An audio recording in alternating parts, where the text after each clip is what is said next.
Bismillah, assalamualaikum warahmatullahi wabarakatuh. Alhamdulillah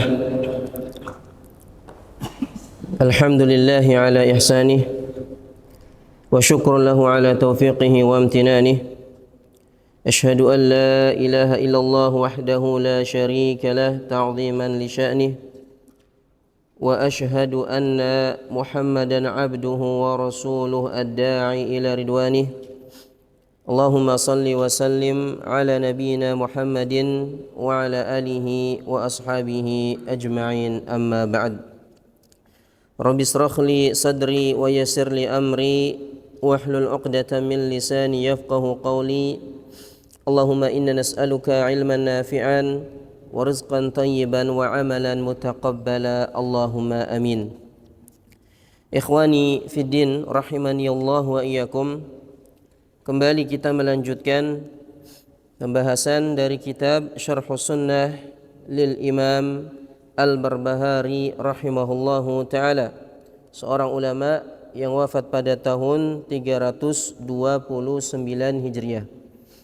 Dan kita akan masuk kepada poin yang keempat, di mana Imam Al-Barbahari rahimahullahu ta'ala menukilkan sebuah athar, menukilkan sebuah perkataan dari sahabat Umar bin Khattab radhiyallahu anhu, di mana Umar ibn Khattab radhiyallahu anhu berkata, la udhra li ahadin fi dhalalatin raqibaha hasibaha huda.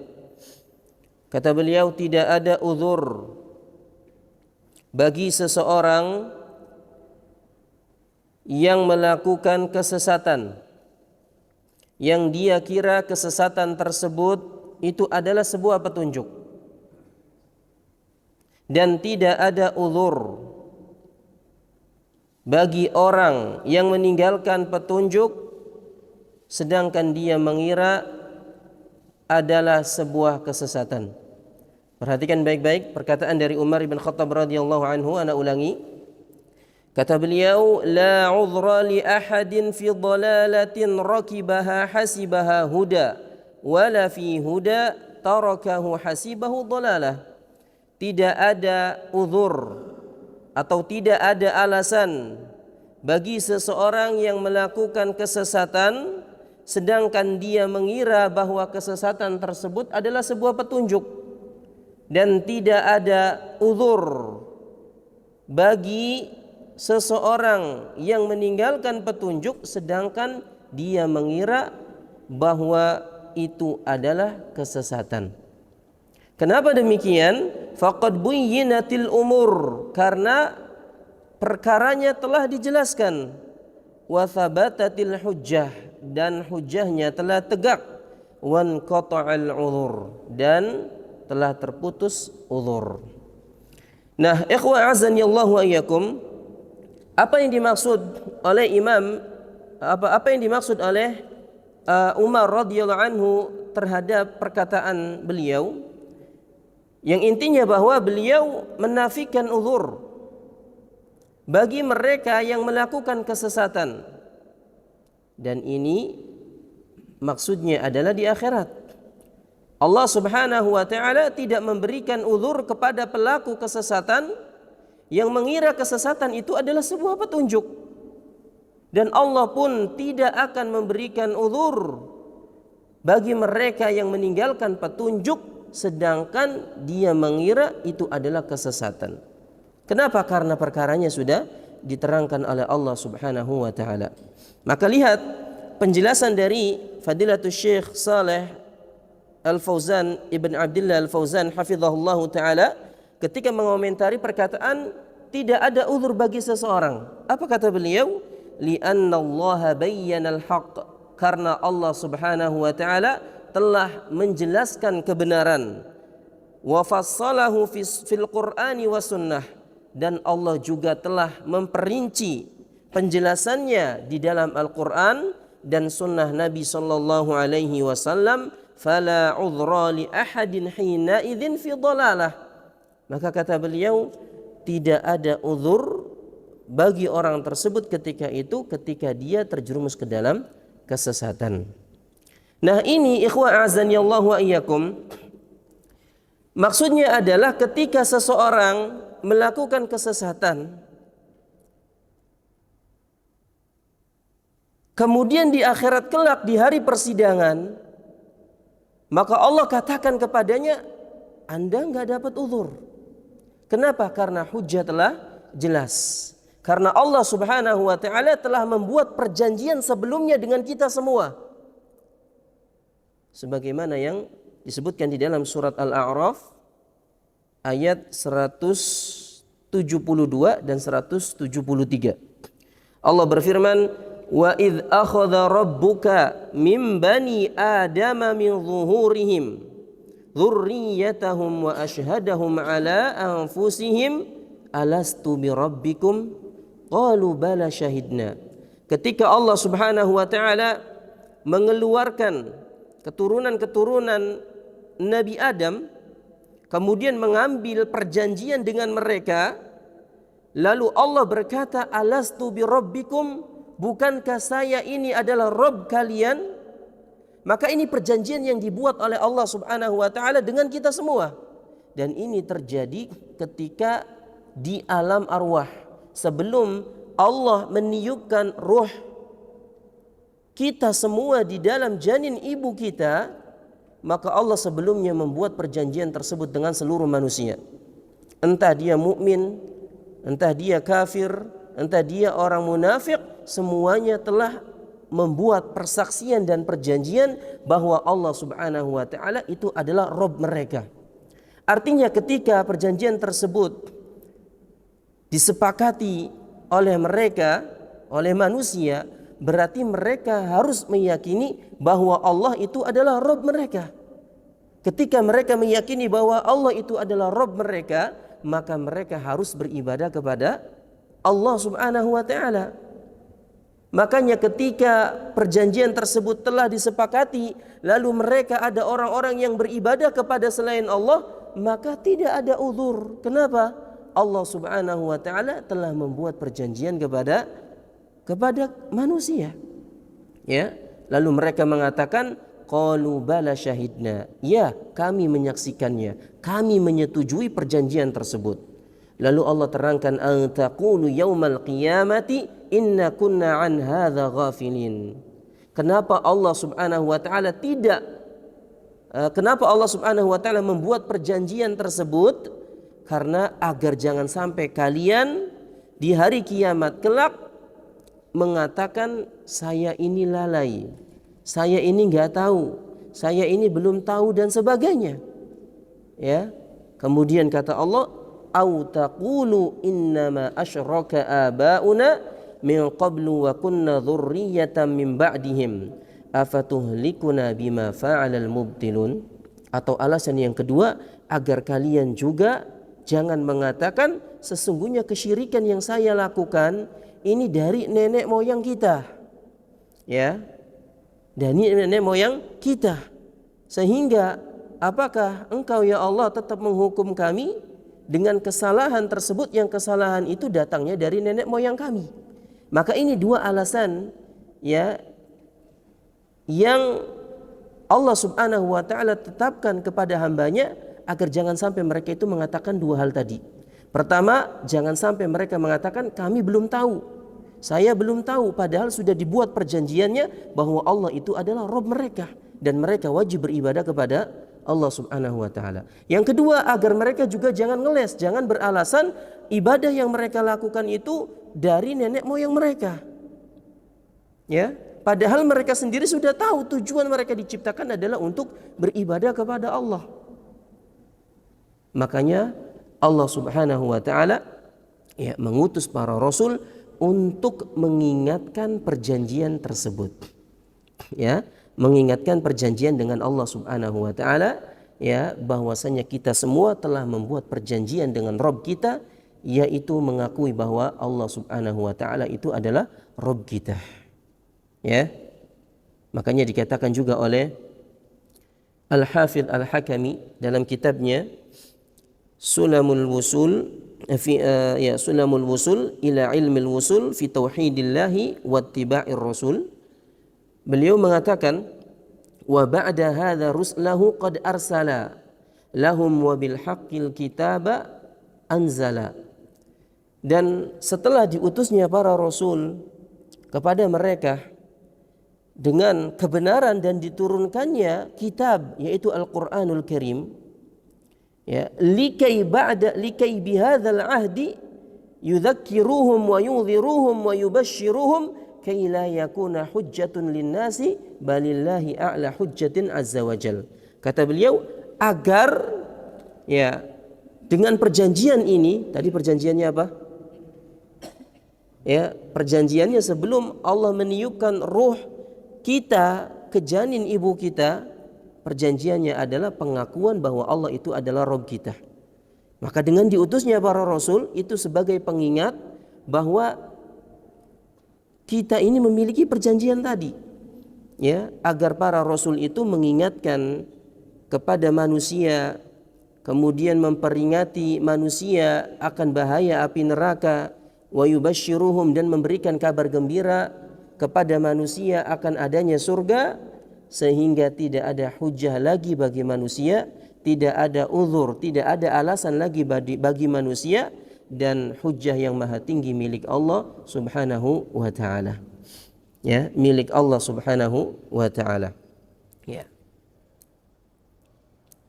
Dan banyak di antara dalil, ya, bahwasanya Rasul itu diutus sebagai hujjah. Rasul diutus sebagai hujjah, banyak dalilnya di dalam Al-Quran. Di antaranya di dalam surat Al-Hadid ayat yang ke-25.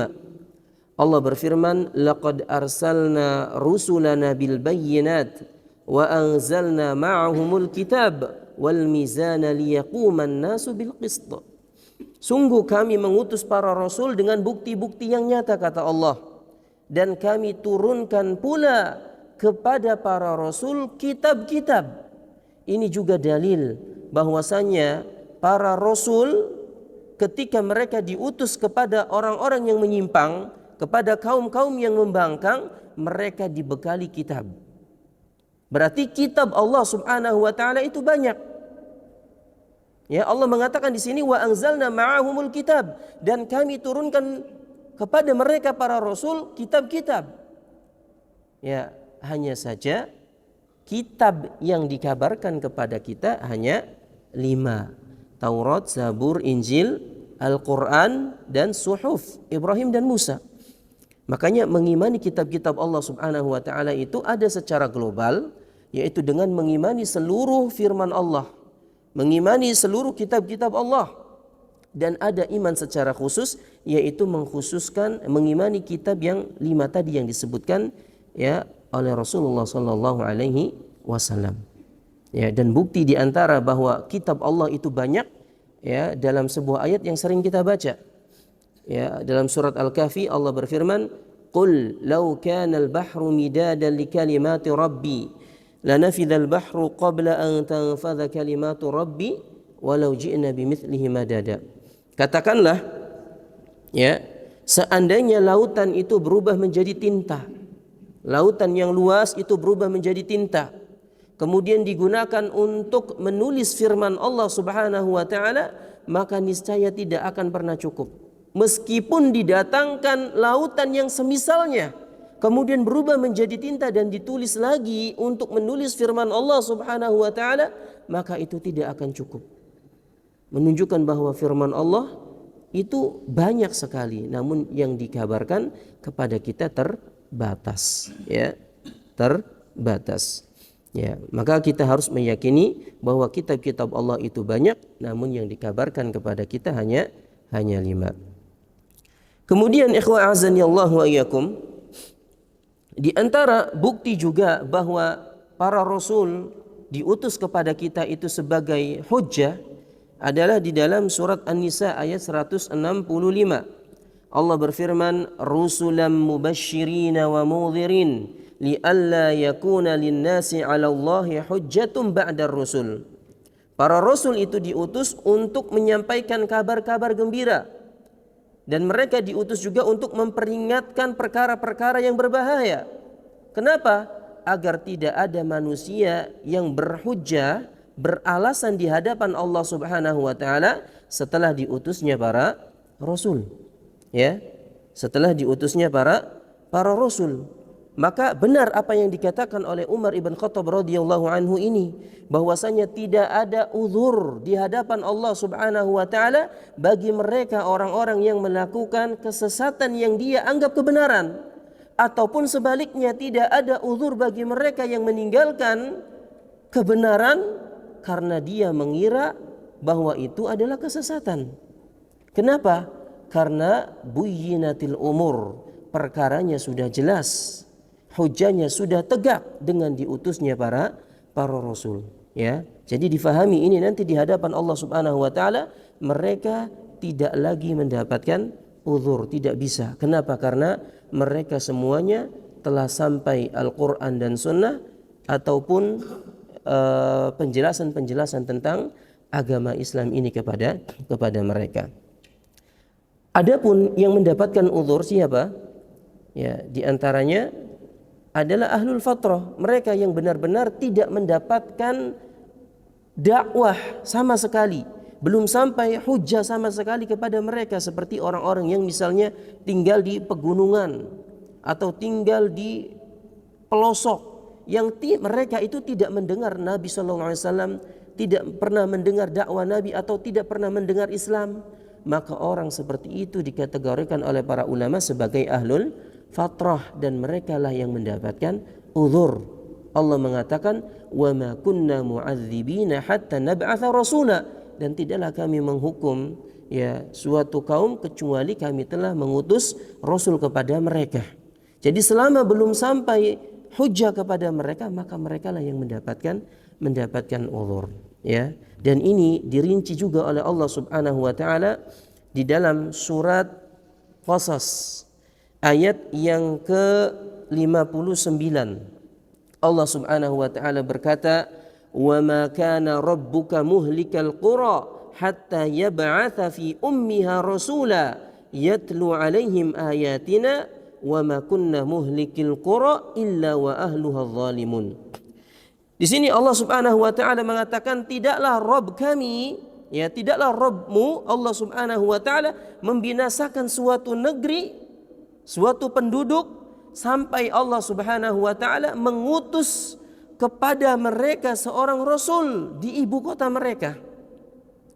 Ya, ngapain rasul tersebut? Membacakan ayat-ayat kami, dan kami tidak membinasakan suatu negeri kecuali di dalam negeri tersebut adalah orang-orang yang berbuat zalim, ya.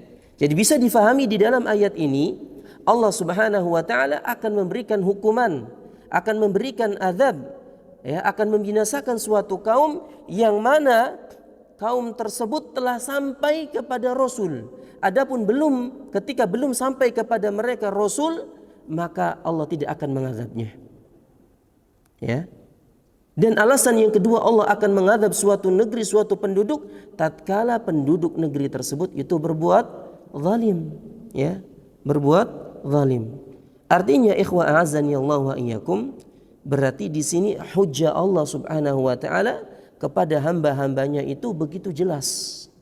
Sehingga kata Umar ibn Khattab, tidak ada uzur lagi bagi seseorang di hadapan Allah, ya, yang mereka masih melakukan kesesatan, sedangkan di sisi lain, ya, mereka itu sudah sampai hujjah kepada mereka. Ya, mudah-mudahan bisa dipahami, ya. Naam.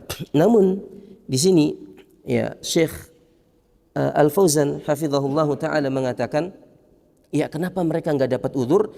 Li'anna taqsira ja'a min qibalihi, karena kerugian tersebut itu diakibatkan oleh dirinya sendiri. Ya, haitsu lam yabhath 'anil haqq. Kenapa? Karena mereka enggak mau mencari kebenaran. Walam yas'al ahlal ilmi, dan mereka juga enggak mau bertanya kepada orang yang berilmu. Ya, itulah kenapa mereka itu tidak mendapatkan uzur. Fahuwal ladzi farrat, maka mereka lah orang yang merugi, ya. Orang yang merugi karena mereka tidak mau belajar, ya, tidak mau bertanya, ya, sehingga mereka, ya, digolongkan oleh Allah Subhanahu wa taala sebagai orang yang mu'rid, orang-orang yang berpaling dari peringatan Allah Subhanahu wa taala. Ya, dan Allah Subhanahu wa taala menjelaskan tentang orang-orang yang mu'rid ini di dalam Al-Qur'an. Ya. Kata Allah Subhanahu wa taala, "Wa man a'rada an dzikri fa inna lahu ma'isyatan dhanka."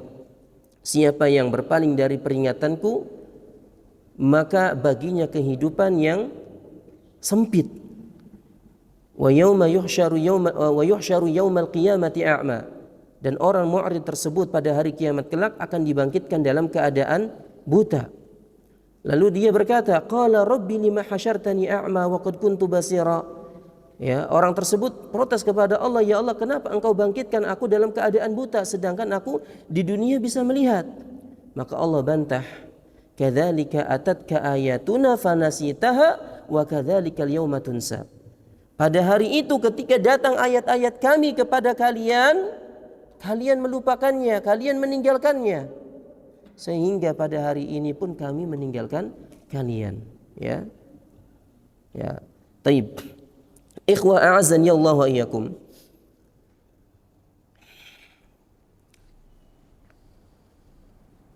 Itu keadaannya di akhirat. Ya. Namun bagaimana sikap kita terhadap orang-orang yang seperti itu?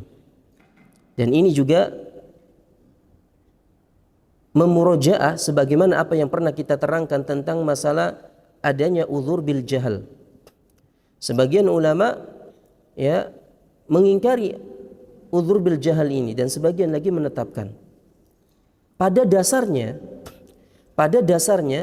ulama sepakat meyakini adanya uzur bil jahal. Adanya uzur bil jahal. Seseorang itu dimaafkan oleh Allah Subhanahu wa taala, ini ulama sepakat. Dalilnya banyak, di antaranya di dalam Al-Qur'an Allah abadikan doa orang-orang yang beriman, Rabbana la tu'akhidna in nasina aw akhtana. Ya. Ya Allah, janganlah engkau hukum kami dari kesalahan yang diakibatkan karena kelupaan kami ataupun karena kesalahan kami. Dan doa mereka dikabulkan oleh Allah Subhanahu wa taala. Ini yang pertama. Dalil yang kedua dari hadis Nabi sallallahu alaihi wasallam, "Innallaha tajawaza an ummati thalath." Sesungguhnya Allah memberikan dispensasi bagi orang yang melakukan kesalahan dalam 3 keadaan. Pertama, al-khata' wan nisyan wa mastukriha alaih. Kesalahan tersebut dilakukan karena dia salah, benar-benar nggak tahu, nggak ngerti, ataupun yang kedua karena lupa, ataupun karena dipaksa. Ini dalil yang kedua menunjukkan bahwa Allah memberikan uzur kepada hamba-hambanya nanti di akhirat. Dalil yang ketiga, kisah tentang dalam hadis Bukhari ketika ada seseorang yang dia itu belum sama sekali melakukan kebaikan, dia pendosa. Kemudian karena dia takut kepada Allah Subhanahu wa taala, dia berwasiat kepada anak dan keluarganya agar ketika dia meninggal dunia tolong bakar jasadnya, sehingga ketika jasadnya berubah menjadi abu, tolong taburkan abunya tersebut sebagian di laut, sebagian lagi di darat, sehingga abu tersebut terbawa oleh angin. Sehingga dengan demikian dia meyakini ketika di akhirat kelak Allah tidak bisa menghidupkan dia kembali. Artinya orang tersebut sebenarnya dia takut kepada Allah. Dia meyakini bahwasanya Allah akan membangkitkannya, tapi caranya itu nggak tahu dia gimana. Makanya berwasiat untuk dibakar. Setelah dibakar Allah bangkitkan dia. Lalu ditanya, "Ma hamalaka ala hadza?" Apa yang membuat engkau itu melakukan demikian? Kok bisa sempat-sempatnya berwasiat seperti itu? Maka orang tersebut mengatakan, "Khasyatuka ya Rabb." Aku takut kepadamu ya Rabb. Aku takut engkau menghukumku ya Rabb. Maka Allah pun mengampuni orang tersebut. Kenapa? Karena ketidaktahuan orang tersebut ya kepada Allah Subhanahu wa taala tentang cara bagaimana untuk bisa mendapatkan ampunan Allah. Dia enggak tahu caranya, maka dimaafkan oleh Allah Subhanahu wa taala. Maka dari sini para ulama sepakat bahwa udzur bil jahal itu ada. Udzur bil jahal itu ada, ya. Ya. Di antaranya untuk juga ahlul fatrah tadi sudah kita sebutkan. Orang yang tinggal di pedalaman yang belum pernah tersentuh dakwah Rasul ataupun belum pernah mendengar Islam. Ataupun orang kafir yang baru Islam, mu'alaf. Dia masih jahil, maka dia juga mendapatkan uzur bil jahal. Tapi para ulama berbeda pandangan. Bagaimana dengan orang-orang yang tinggal di perkotaan, yang dia masih melakukan kesyirikan, yang dia masih melakukan kekufuran, sedangkan ya dakwah sudah tersebar di kota. Dakwah di masjid-masjid alhamdulillah sudah tersebar luas. Dakwah melalui televisi alhamdulillah sudah banyak. Melalui radio-radio ataupun melalui internet, melalui YouTube ataupun melalui media-media sosial yang lainnya. Kemudian dia masih melakukan kesyirikan, apakah orang tersebut bisa dikatakan mendapatkan uzur bil jahal? Nah, inilah yang diperselisihkan oleh para ulama.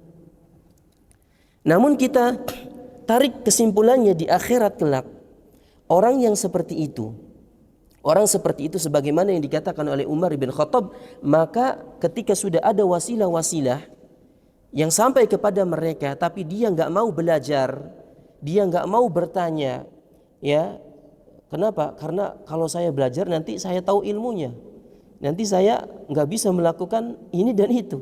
Maka orang seperti ini maka tidak mendapatkan uzur, ya, di akhirat kelak tidak mendapatkan uzur. Kenapa? Karena sudah sampai hujah kepadanya. Allahu a'lam bishawab. Mudah-mudahan bisa difahami. Kita cukupkan kajian kita sampai di sini. Subhanakallahumma wa bihamdika asyhadu an la ilaha illa anta astaghfirullah wa atubu ilaik. Assalamualaikum warahmatullahi wabarakatuh.